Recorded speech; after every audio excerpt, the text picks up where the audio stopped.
দিনে 3 বার এই দোয়াটা পড়বেন। কোনো শত্রু, কোনো জিন, কোনো প্রেত, কোনো কালো জাদু, কোনো ব্ল্যাক ম্যাজিক আপনার কেউ কোনো ক্ষতি করতে পারবে না। আল্লাহর কসম করে বলছি, আমি প্রমাণ পেয়েছি। এই দিনে যদি 3 বার এই দোয়াটা পড়তে পারেন, কেউ আপনার কোনো ক্ষতি করতে পারবে না। আমি বিপদে পড়লে এই দোয়াটা সবসময় পড়ি। আল্লাহ তাআলার অশেষ দয়াতে কেউ কখনো কোনো ক্ষতি করতে পারে না। ইনশাআল্লাহ আপনারা কেউ কোনো ক্ষতি করতে পারবে না। আপনি যখনই বিপদে পড়ে যাবেন, তার আগে সতর্ক হয়ে এই দোয়াটা পড়বেন। রাসূলুল্লাহ সাল্লাল্লাহু আলাইহি সাল্লামের স্পষ্ট পবিত্র জবান থেকে হাদিস, কেউ যদি বিপদে থেকে বাঁচতে চাও, সেই জন্য এই দোয়াটা পড়ে আল্লাহ তাআলা তাহলে তাকে সকল আকস্মিক বিপদ থেকে বাঁচিয়ে দিবেন। এই দোয়াটা আপনারা পড়বেন।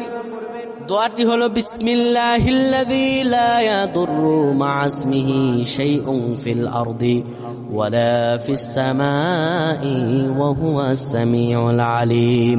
কেউ যদি এই দোয়াটা পড়তে পারেন, আল্লাহর কাছে সাহায্য চান, দিনে যদি 3 বার পড়েন আর মাগরিবের পরে 3 বার পড়েন, পৃথিবীর এমন কোনো কিছু নাই কেউ আপনার ক্ষতি করতে পারবে না। ব্যবসা বাণিজ্যে লস, দোয়াটা পড়েন। জীবনটার মধ্যে বিষাদময় হয়ে গিয়েছে, দোয়াটা পড়েন, আল্লাহ তাআলা আপনাকে সকল বিপদ থেকে বাঁচিয়ে দিবেন। সুবহানাল্লাহ।